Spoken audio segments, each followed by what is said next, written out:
Assalamualaikum warahmatullahi wabarakatuh. Salam sobat hobi bola.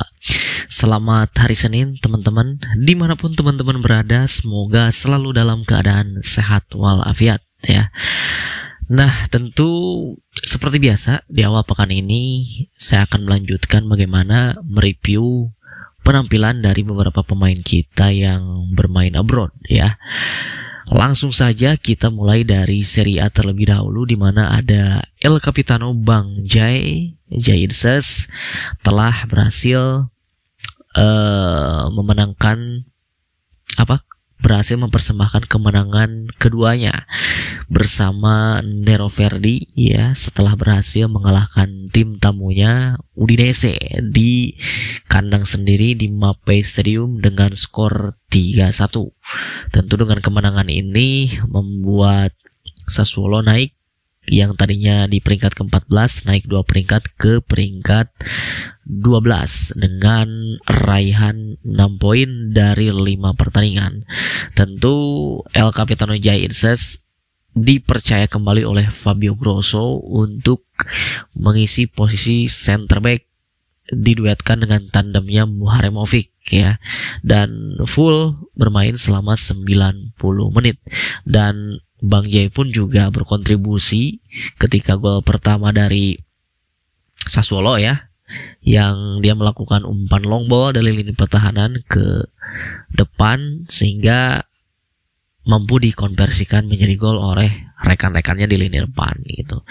Dan tentu dari sisi pertahanan, Bang Jai juga telah melakukan 10 kali clearance, sangat luar biasa ya bagi seorang posisi center back, dengan mengamankan area pertahanannya. Dan tentu lagi-lagi ini adalah penampilan yang sangat solid dari Bang Jai bersama rekannya Muharemovic. Benar-benar Fabio Grosso telah mempercayai Bang Jai hingga pekan kelima ini di Serie A. Walaupun sebelumnya di pertengahan pekan kemarin Bang Jai sempat diistirahatkan ya, dirotasi oleh Fabio Grosso ketika Sassuolo ini bermain di Coppa Italia menghadapi Como ya, dan Sassuolo harus kalah dari Como dengan skor 3-0.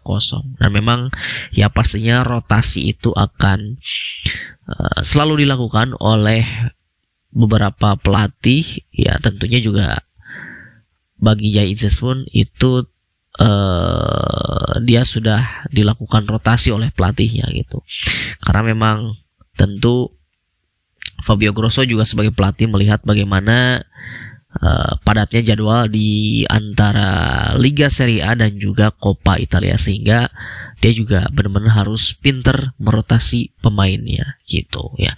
Dan tentu nanti di akhir pekan depan Bang Jai bersama Sassuolo akan menghadapi Hellas Verona ya, pada tanggal 4 Oktober dini hari atau Sabtu dini hari ya, mungkin waktu Itali hari Jumat itu. Nah, tentu dengan nanti bermainnya Bang Jai pada tanggal 4, bisa saja Bang Jai lebih cepat setelah pertandingan itu langsung bisa bergabung bersama timnas ke Arab Saudi gitu ya. Kita beranjak ke Jerman ya, Bundesliga. Bagaimana Kevin Dix bersama klubnya Borussia Mönchengladbach di pekan kelima Bundesliga. Lagi-lagi Kevin Dix bersama klubnya harus mengakui keunggulan tim tamu ya, Eintracht Frankfurt, dengan skor yang cukup besar ya, 6-4. Dan di babak pertama klubnya Kevin Dix ini sempat tertinggal jauh 5-0. Walaupun di babak kedua sempat hampir bisa menyamakan skor, tetapi sayang sekali harus kalah dengan skor 6-4. Tentu ini adalah pertandingan terburuknya Kevin Dix ya selama di Mönchengladbach. Kalau teman-teman lihat juga di aplikasi itu ratingnya pun juga merah gitu. Sebenarnya bukan hanya Kevin Dix sih yang bermain kurang bagus, tetapi ya hampir seluruh tim pun memang permainannya kurang maksimal gitu ya. Dan di total 5 sampai dengan pekan kelima Bundesliga ini, klubnya Kevin Dix ini kebobolan sudah 12 gol ya. Tentu ini adalah kebobolan yang sangat banyak bagi sekelas klub Mönchengladbach yang memang dari awal musim hingga pekan kelima ini benar-benar struggle ya klubnya Kevin Dix ini. Dan saat ini tentu Mönchengladbach ini berada di dasar klasemen Bundesliga ya, belum meraih satu kemenangan pun gitu. Tentu ini juga ya bagi Kevin Dix belum menemukan ritme permainan terbaiknya, karena memang Kevin Dix selalu diposisikan sebagai center back ya, baik center back kiri maupun center back sebelah kanan, ataupun juga dengan skema 3 back di posisi center back sebelah kanan gitu. Dan mudah-mudahan Kevin Dix bersama klubnya ini bisa bangkit di laga-laga berikutnya. Dan di pertandingan tersebut Kevin Dix mendapatkan kartu kuning. Tentu total sampai saat ini Kevin Dix sudah mengantongi 2 kartu kuning. Itu artinya berarti di pertandingan selanjutnya menghadapi Freiburg nanti ya sepertinya Kevin Dix tidak akan bisa bermain karena akumulasi kartu ya. Tentu dengan keadaan tersebut mungkin saja Kevin Dix bisa lebih dulu untuk bergabung bersama timnas Indonesia menuju ke Arab Saudi itu ya. Jadi itu penampilan dari Kevin Dix di Bundesliga ya. Semoga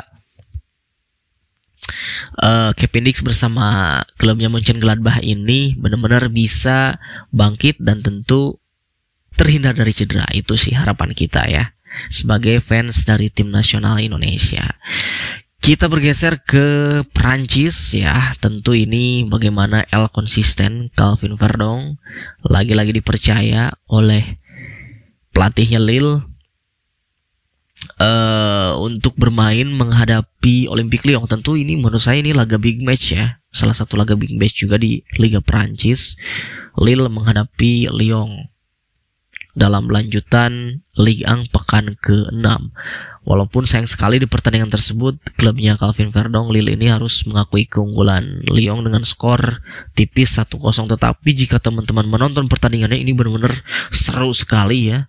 Benar-benar temponya sangat cepat, tensinya juga sangat tinggi, saling jual beli serangan. Benar-benar ini pertandingan yang menyajikan pertandingan yang sangat seru gitu. Dan Calvin Verdong tampil sangat baik, luar biasa di posisi back kiri dan hampir mencetak 3 assist loh Calvin Verdong ya. 2 umpannya ke Oliver Giroud dan juga 1 lagi ke si kaptennya itu yang rambutnya pirang ya, si Haralson. Tapi sayang sekali dari 3 umpannya itu, umpan kunci itu rekan-rekannya tidak bisa mengkonversikannya menjadi gol. Tapi ya secara keseluruhan Calvin Verdong tentu dengan total 3 laga ini sekarang sudah mulai makin pede ya, sudah mulai mengambil set piece, mengambil tendangan bebas, tendangan pojok gitu. Jadi benar-benar Calvin Verdong ini makin pede dari laga ke laga. Tentu tingkat kepercayaan dirinya makin meningkat bersama Lille yes. Dan tentu setelah menghadapi Lyon ini, Calvin Verdong akan kembali bermain tengah pekan ini di Europa League. Lawannya cukup berat, yaitu dari Serie A ya, AS Roma. Mereka akan bertandang ke Stadio Olimpico. Lalu setelah itu di akhir pekan nanti pada tanggal 6 lagi-lagi Calvin Verdong bersama Lille akan menghadapi lawan yang cukup berat juga, bukan cukup berat lagi sih, emang berat ya, yaitu PSG ya itu. Jadi sebelum nanti bergabung bersama timnas, Calvin Verdong bersama Lille ada 2 laga yang sangat-sangat penting dan sangat-sangat berat. Ya semoga Calvin Verdong bisa kembali dipercaya dan bisa berkontribusi bagi klubnya dan bisa bermain maksimal, dan tentu sekali lagi semoga terhindar dari cedera ya itu. Lalu yang terakhir yaitu kita ke Eredivisie Belanda, di mana klubnya Dean James Go Ahead Eagles dalam lanjutan Eredivisie pekan ke-7 harus kalah ya dari salah satu tim promosi Telstar dengan skor 2-4 ya. Dan Dean James di laga tersebut juga biasanya selalu dipasang sebagai starter gitu ya, selalu menjadi pilihan utama. Tetapi di laga tersebut Dean James masuk dari bangku cadangan dan hanya bermain sekitar kurang lebih 11 menit juga ya. Dengan tentu 11 menit juga tidak banyak yang bisa ditawarkan dari Dean James ya. hanya beberapa kali sentuhan, lalu juga 1 kali sepak pojok yang dia lakukan. Ya, jadi tidak begitu maksimal kontribusi dia di sisa waktu yang ketika dia masuk gitu. Karena memang kenapa Dean James ini masuk dari bangku cadangan, karena memang ya pastinya pelatih juga melihat bahwa tim ini harus dirotasi, karena tengah pekan ini Go-Ahead Eagles juga akan kembali tampil di Europa League menghadapi wakil asal Yunani ya, Panathinaikos. Pastinya nanti Dean James akan dipasang sebagai starter lagi di kompetisi Europa League. Lalu setelah itu nanti di akhir pekan Dean James bersama Go-Ahead Eagles akan menjamu Nick Nijmegen. Nah, setelah itu baru bisa bergabung bersama timnas. Jadi ada 2 laga sisa menghadapi Panathinaikos di Europa League dan juga Nick Nijmegen, mantan klubnya Verdong di Eredivisie ya. Semoga ya itu tadi harapannya semua sama ya. Dapat dipercaya oleh klubnya, bisa berkontribusi dengan baik, dengan maksimal, dan tentu terhindar dari cedera ya itu.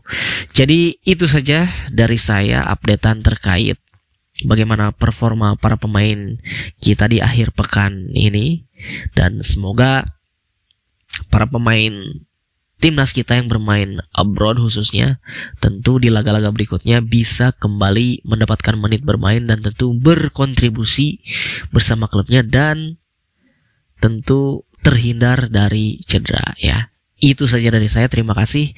Sampai jumpa lagi di video selanjutnya.